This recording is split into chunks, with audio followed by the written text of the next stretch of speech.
Assalamualaikum warahmatullahi wabarakatuh. Perkenalkan, nama aku Nasya Apsari dengan NIM H540 1221034. Di video kali ini aku mau ngejelasin apa itu Arch dan Garch dan gimana cara analisis Arch dan Garch di uh, software RStudio.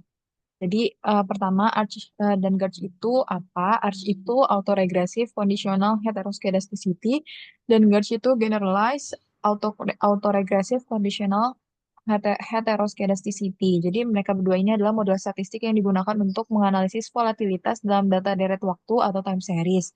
Model ini sering digunakan dalam ekonomi dan keuangan untuk memodelkan fluktuasi varians yang tidak konstan seperti pergerakan harga saham atau nilai tukar.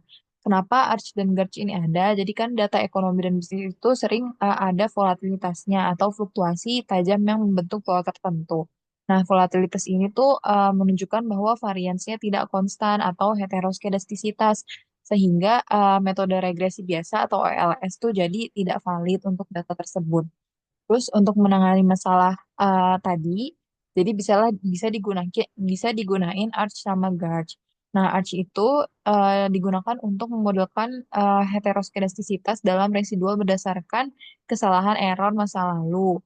Untuk Ordo Arch sendiri itu hanya P aja. Terus model Arch ini menyatakan bahwa variance error saat ini dipengaruhi oleh kuadrat error sebelumnya. Nah, kalau Garch itu ordonya ada P sama Q. Jadi Garch ini generalisasi dari Arch dengan menambahkan komponen moving average atau MA pada variance. Jadi model Garch ini lebih fleksibel karena bisa mempertimbangkan efek volatilitas masa lalu selain hanya error masa lalu. Nah, cara menggunakan Arch sama Garch, yang pertama tuh harus uji stasioner pastinya karena data time series. Terus kalau udah stasioner, datanya nanti bisa uji heteroskedastisitas. Terus nanti kalau udah ada hasilnya bisa menentukan model terbaiknya lewat AIC, melihat AIC atau BIC-nya untuk cari model terbaik. Terus nanti kalau udah bisa untuk dipakai untuk forecasting. Nah, langsung aja aku mau demonstrasiin gimana cara analisis Arch dan Garch di RStudio. Nah, pertama kita import dulu datanya ke file, import dataset from Excel. Di sini aku udah simpen filenya, jadi aku import. Ini aku pakai data course, terus ini aku ganti namanya jadi data satu. Ditunggu aja nanti dia ada previewnya di sini. Nah, ini kalau udah kita import aja. Nah, nanti kan dia keluar kayak gini. Terus kalau udah kita ke file, new file, R script. Nah, aku udah nyimpen rumusnya, jadi aku tinggal paste aja biar lebih cepet. Nah, jadi pertama-tama kan di sini kita masih punya tanggal ya, dan di sini tanggalnya masih ada hurufnya. Jadi khawatirnya nggak kebaca, pasti nggak kebaca sama RStudio. Jadi di sini kita hilangin dulu kolom tanggalnya ini. Caranya data satu spasi karena ini nama filenya data satu ya nanti bisa disesuaikan sama punya teman-teman. Terus spasi data satu kurung siku koma C dalam kurung min satu. Ini kita blok aja langsung run. Nah kalau udah kita buka package. Nanti boleh di langsung di search di package-nya atau mau langsung di run aja di sini pakai fungsinya. Di sini karena aku udah tulis jadi aku run aja. Nama package-nya itu XTS. Nah, nanti kalau udah kita mau nulis manual tanggalnya lewat dari RStudio ini. Jadi ini date sama dengan sec dari as titik date. Terus karena kita mulainya itu dari 1 Januari 2020, terus datanya kita berakhirnya di 31 Desember 2022 dan data kita harian. Jadi begini ya fungsinya. Terus kalau udah ini kita blok aja terus run. Nah kalau udah kita mau eh, nandain kalau data yang tadi kita pakai itu setelah ini kita ganti namanya jadi kurs gitu. Jadi setelah ini kurs yang dimaksud sama kurs ini adalah data kita tadi gitu. Terus ini kita run. Kayak gini tadi pakai fungsi XTS, kurs sama dengan XTS data satu yang ini, order by dates. Terus kalau udah, ini order titik by sama dengan dates. Terus udah run. Nah, terus habis itu kita lihat kursnya sekarang. Nah, udah kayak gini. Jadi di sini dia udah bikin halaman baru ya teman-teman, beda sama yang data satu. Nah, yang di data satu ini dia nggak berubah, nggak ada tanggalnya. Jadi yang di kurs ini dia jadi nambah tanggalnya. Terus kalau udah kita mau lihat uh, mau uji stasionaritas, jadi kita lihat dulu pakai grafik. Fungsinya plot plot dalam kurung kurs, koma main ini untuk namain grafiknya. Di sini aku namain nilai tukar USD terhadap rupiah. Terus kalau udah di run aja. Nah, nanti di sini dia keluar. Kelihatannya masih ada yang tiba-tiba naik banget, terus nanti turun lagi kayak masih kurang stasioner. Jadi kita uh, untuk pastiinnya lagi, untuk lebih akuratnya kita bisa lihat ke lewat uji unit root test. Nah, di sini cari dulu package-nya T-Series. Nih, aku langsung run aja dari sini. Nah, kalau udah kayak gini udah kepasang dia. Terus kita mau cek dulu yang data levelnya. Pakai ADF, titik tes, terus dalam kurung kurs. Nah, di sini bisa dilihat kalau misalnya p-value-nya masih lebih dari 0,05, artinya dia masih belum signifikan gitu. Jadi perlu di differencing. Nah, kalau udah kita coba dulu pakai yang first difference. Nah, jadi itu kalau misalnya kita uji root test di first difference tuh suka ada error. Jadi kita tambahin dalam kurung siku -1. Nah, di sini udah keluar hasil p-value-nya 0,01, artinya eh, kita tolak H0, artinya data kita udah stasioner di first difference. Terus kalau udah, kita bisa langsung identifikasi model ARIMA kita. Ini karena kan di RStudio bisa langsung nentuin base model, jadi ini kita cari dulu package-nya forecast, sorry. Terus habis itu kalau udah ini kita pakai fungsi auto arima. Terus di sini course karena data kita course. Terus habis itu trace sama dengan true. Ini kalau udah langsung aja kita run. Nah, nanti dia keluar di sini nih. Base model arima 0,1,1. Nah, kita di sini lihat dulu. Sorry. Sekarang. Nah, kalau udah eh, artinya kan ini berarti AR-nya 0, I-nya ini 1, karena tadi data kita stasionernya di first difference, terus di sini MA-nya 1. Nah, kalau udah, kita mau uji signifikansi koefisien ARIMA. Pakai package yang LM test, terus ini akuran aja langsung. Nah, fungsinya coef test. Ini langsung juga akuran. Karena di sini kita udah ini ya untuk kita udah set tadi kalau misalnya base model kita itu namanya model satu, jadi di sini aku tulis coef test dalam kurung model satu. Nah, di sini yang kita lihat itu hasil ini MA satunya ini koefisien MA-nya itu dia hubungannya negatif, terus di sini p-value-nya itu 0,02, artinya dia lebih kecil dari 0,05 dan signifikan. Jadi si koefisien MA-nya ini hubungannya negatif dan signifikan. Nah, kalau udah kita langsung aja ke uji heteroskedastisitas pakai package ini ATSA. Ini langsung akuran aja. Nah, terus di sini kita pakai fungsi arch test. Modelnya masih sama tadi base model kita di model satu. Terus ini aku langsung run. Nah, di sini bisa dilihat p-value-nya udah hampir mendekati nol semua, artinya di bawah 0,05. Kalau misalnya p-value-nya di eh, kurang dari 0,05, artinya dia apa namanya arch effect-nya tuh ada gitu. Jadi Kalau misalnya lebih dari 0,05 itu nggak perlu adanya arch dan gauge gitu. Nah, kalau udah kita bisa langsung estimasi model gauge. Karena kita tadi di data kita itu udah terbukti ada efek arch-nya, jadi kita lanjut ke model arch. Nah, ini pakai kita mau lihat dulu hasil ininya kita.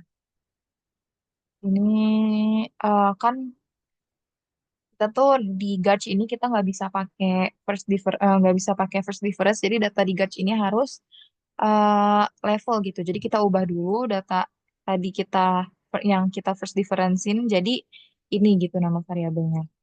Terus kita run. Nah, kita lihat sekarang plotnya. Nah, udah mulai kelihatan ya teman-teman di sini eh, udah konstan.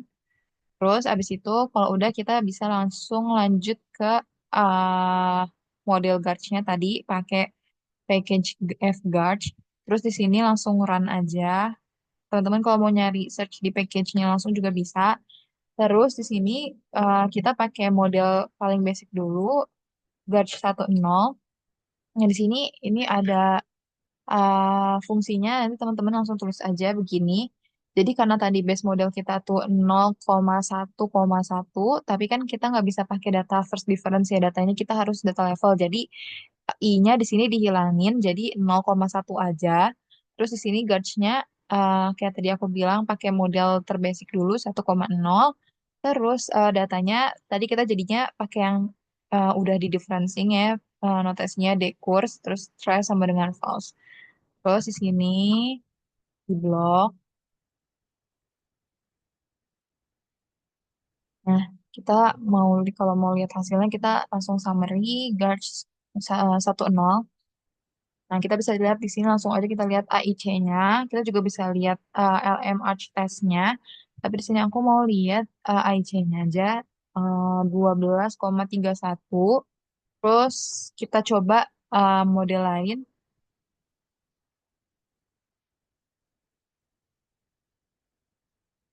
Oh, iya.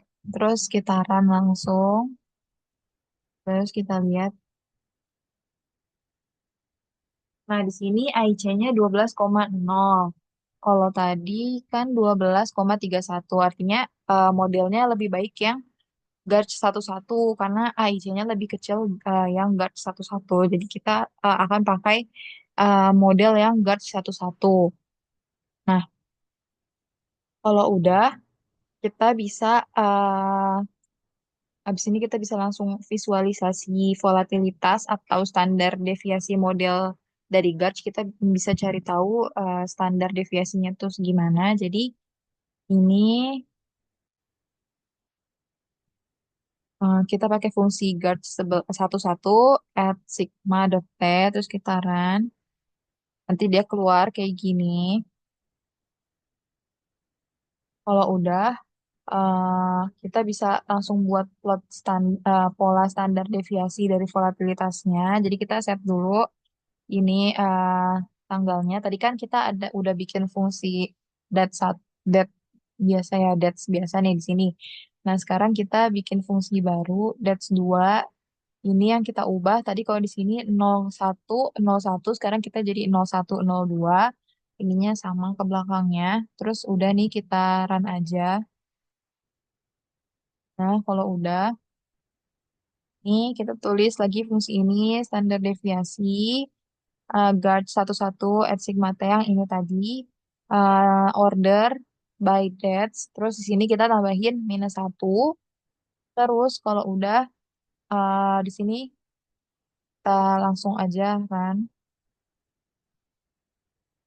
Nah, kalau udah kita bisa langsung lihat plotnya gimana. Nanti ini aku namain plotnya, grafiknya simpangan baku. Jadi di sini di fungsi main aku tulis simpangan baku.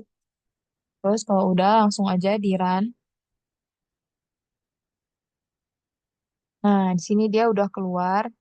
Jadi ini grafik volatilitas dari apa namanya dari data kita tadi. Nah, cara bacanya kalau misalnya volatilitasnya tinggi itu berarti ada perubahan harga yang besar. Kurs ini kan tadi harga US dollar terhadap rupiah kan.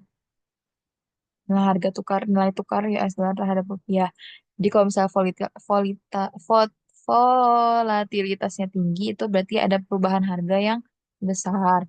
Nah, kalau misalnya si tugas Gauge ini tuh bisa menangkap pola volatilitas yang tidak konstan. Makanya kita dapatkan nilai volatilitasnya kayak gini. Terus kita juga bisa prediksi volatilitas masa depan dengan model Gauge. Tadi kan model Gauge kita kan satu-satu, jadi kita bisa langsung aja untuk nge-predik volatilitas masa depan. Nih, fungsinya predik guard 11 and titik ahead 5. Ini limanya di sini seberapa banyak data yang mau kita forecast. Terus NX di sini seberapa banyak observasi kita tadi ya. Kalau misalnya kita mau munculin data dari awal observasi kita, berarti kita masukin 366 karena tadi data aku ada 366 observasi. Jadi di sini aku tulisnya 366. Terus kalau udah langsung run aja. Nah, di sini dia keluar untuk apa namanya prediksi si volatilitasnya tadi. Terus kalau misalnya kita mau nambah nilai prediksi baru, kita bisa pakai fungsi ini lumayan panjang di sini. Jadi uh, tadi kita lihat dari ininya admin ini kan keluar nih kan tadi mean forecast terus sama mean error. Jadi di bawahnya ini tuh nilainya sama karena jadi dia cuman uh, satunya di atas dia cuman generate nilai pertamanya doang. Jadi ke bawahnya ini cenderung konstan. Nah, kita nanti bakal cari nilai di bawah-bawahnya. Terus di sini masukin nilai dari sini, copy aja, masukin ke sini. Terus standard deviationnya juga di sini copy aja, terus masukin ke sini. Terus di sini kita bikin fungsi baru untuk tanggalnya yang dates 3 tadi kan udah sampai dates 2. Jadi karena ini kita mau carinya untuk eh, data kita kan tadi data kita cuma sampai 31 Desember 2020. Nah, sekarang kita mau cari 1 Januari 2021. Jadi di sini aku tulis kayak gini, terus habis itu di sini fungsinya min f sama dengan xts admin order by dates yang ketiga. Ini pastiin datesnya dates 3. Terus standard deviationnya juga ini jangan lupa ditambahin f di sini. Terus di sini pastiin juga datesnya dates 3. Terus ini kan tadi kan kita tinggal copy-copy aja sebenarnya. Tapi kalau misalnya kita ada yang ketinggalan kayak ini misalnya belum diganti masih dates 2 itu nanti hasilnya bakal berantakan gitu, bakal nggak benar. Jadi ini aku run dulu.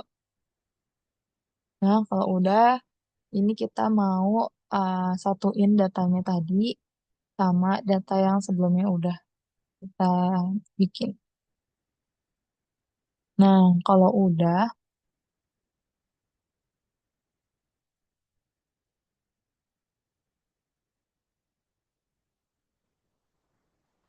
kita bisa apa namanya ulang lagi terus ininya fungsinya sampai dapat seberapa banyak nilai yang mau kita cari. Ini uh, copy aja sama yang tadi di atas search ini, yang ini kita copy ke bawah ke sini, tapi ditambahin F. Terus di sini juga dikasih F. Terus kita langsung copy aja ini yang predict Gauge 11. Terus ini juga ditambahin F. Terus ini copy ya ini M5-nya diganti jadi 1 karena kita mau cari satu data aja sekarang. Terus 367-nya ditambah, tadi kan data kita NX-nya 366, terus sekarang kita tambah 367 karena data kita mau udah nambah satu gitu. Terus kalau udah, ini langsung aku run aja barengan.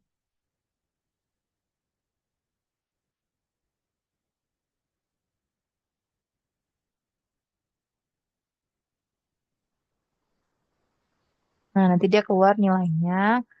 Eh, Sebenarnya sisanya bakal sama kayak gini juga caranya nih. Tadi kalau misalnya teman-teman lihat di plotnya dia nambah ekornya tuh dia nambah, jadi dia predik volatilitas di eh, setelah data yang kita punya gitu. Nah, jadi begitu aja tutorial analisis Arch dan Gauge dengan RStudio. Terima kasih. Mohon maaf jika ada kekurangan. Wassalamualaikum warahmatullahi wabarakatuh.